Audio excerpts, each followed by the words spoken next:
ஓம் கணபதியை போற்றி, ஓம் கணநாதா போற்றி, ஓம் விக்னேஸ்வரா போற்றி. அனைவருக்கும் மாலை வணக்கம். இன்னைக்கு நம்ம பார்க்க போற பதிவு என்னதுன்னா, விநாயகர் வழிபாடு தாங்க.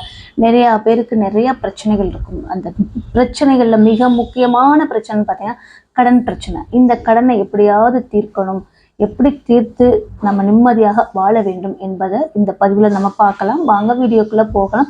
வீடியோ முழுசாக பாருங்கள், ஸ்கிப் பண்ண வேணாம். அப்போ தான் நான் சொல்ல வர்றது உங்களுக்கு புரியும். நம் ஒவ்வொருவருக்கும் ஏதாவது ஒரு வகையில் கடன் இருக்கும். அந்த கடனை தீர்ப்பதற்கு முழு முயற்சிகளில் நாம் ஈடுபடுவோம். எவ்வளவு முயற்சிகள் செய்தாலும் அந்த முயற்சியில் வெற்றி அடைய ரொம்ப கஷ்டம். வெற்றி அடையவே முடியாது.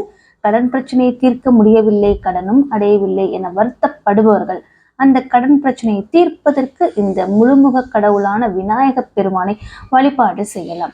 இந்த எப்படி வழிபாடு செய்ய வேண்டும் என்பதை நம்ம இந்த வீடியோல பார்க்க போறோம். கடனுக்கு ருணம் என்ற மறுபெயரும் இருக்கிறது. கடனை தீர்க்கக்கூடிய விநாயகரை ருண விமோசன விநாயகர் என்று கூறுவோம். அப்படிப்பட்ட விநாயகரை தொடர்ச்சியாக 21 நாட்கள் யார் ஒருவர் இந்த முறையில் வழிபாடு செய்கிறார்களோ அவர்களுடைய வாழ்க்கையில் இருக்கக்கூடிய எவ்வளவு பெரிய கடனாக இருந்தாலும் அந்த கடன் தீர்வதற்கு விநாயக பெருமான் அருள் புரிவார் என்று சொல்லலாம். அந்த கடனை தீர்ப்பதற்குரிய வழியை காட்டுவார். அந்த வழிபாட்டு முறையை நம்ம என்ன என்பதை நம்ம தெரிந்து கொள்வோம். இந்த வழிபாட்டை புதன்கிழமை அன்றுதான் ஆரம்பிக்க வேண்டும். அதுவும் அமாவாசை முடிந்து வரக்கூடிய முதல் புதன்கிழமை ஆரம்பிப்பது ரொம்ப நல்ல பலனை தரும். இதற்கு 5 கோமதி சக்கரம், 5 லட்சுமி சோழி, 21 அத்திப்பழம் வேண்டும். இதோடு 21 மோதகத்தை எடுத்துக்கொண்டு அருகில் இருக்கக்கூடிய விநாயகரின் ஆலயத்திற்கு செல்ல வேண்டும். சோழி, கோமதி சக்கரம், அத்திப்பழம் இவை 3ஐயும் விநாயகரின் பாதத்தில் வைத்து தங்களின் பெயரில் அர்ச்சனை செய்ய சொல்ல வேண்டும். மோதகத்தை விநாயகருக்கு நெய்வேத்தியமாக படைத்து அங்கு வரும் பக்தர்களுக்கு பிரசாதமாக தர வேண்டும். வழிபாட்டை நிறைவு செய்த பிறகு விநாயகரின் பாதத்தில் இருக்கக்கூடிய அந்த கோமதி சக்கரம், சோழி, அத்திப்பழங்கள் இவற்றை வாங்கி கொண்டு வீட்டிற்கு வர வேண்டும். வீட்டில் இருக்கும் விநாயகர் பெருமானுக்கு முன்பாக 2 அகல் விளக்கில் தேங்காய் எண்ணெய் அல்லது நெய் ஊற்றி தீபம் ஏற்ற வேண்டும். அப்பொழுது விநாயகருக்கு 21 என்ற எண்ணிக்கையில் மோதகத்தை நெய்வேத்தியமாக வைத்துவிட்டு ருண விமோசன விநாயகர் ஸ்லோகத்தை சொல்ல வேண்டும். இப்படி கூறி முடித்த பிறகு 21 அத்திப்பழங்களில் இருந்து ஒரே ஒரு அத்திப்பழத்தை எடுத்து பிரசாதமாக சாப்பிட வேண்டும். சோழி மற்றும் கோமதி சக்கரத்தை சிவப்பு நிற துணியில் போட்டு முடிந்து விநாயகரின் பாதத்திலேயே வைத்து விடுங்கள்.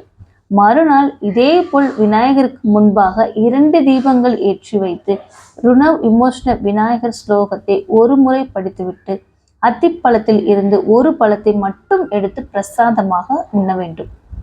நம்மால் இயன்ற ஏதாவது ஒரு பொருளை விநாயகருக்கு நெய்வேத்தியமாக வைத்துக் கொள்ளலாம்.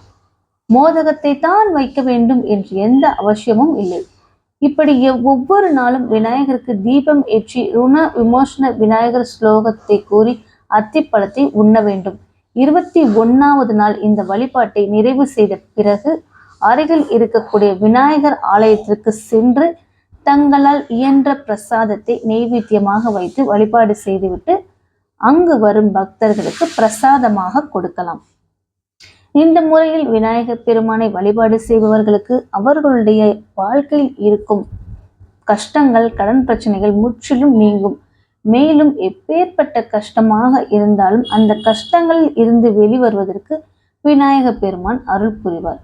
சோழி மற்றும் கோமதி சக்கரம் எப்பொழுதும் பூஜை அறையில் இருக்க வேண்டும். அதை எதுவும் செய்ய வேண்டிய அவசியம் இல்லை. இந்த எளிமையான விநாயகர் வழிபாட்டை முழு மனதோடு செய்து உங்களுடைய கடன் பிரச்சனைகள் முற்றிலும் நீங்க விநாயகர் பெருமான் அருள் புரிவார். நம்பிக்கை இருக்கிறவங்களுக்கு இந்த வீடியோ யூஸ்ஃபுல்லா இருக்கும். சோழி, கோமதி சக்கரம், 21 அத்திப்பழம் இதுதான் தேவைப்படுறது இந்த வழிபாட்டிற்கு. இதை தவிர்த்து டெய்லி 21 நாள் விநாயகருக்கு உங்களுக்கு முடிந்த நெய்வேத்தியம் செய்து வழிபாடு செய்யலாம். நன்றி, வணக்கம். மீண்டும் அடுத்த வீடியோல பார்க்கலாம்.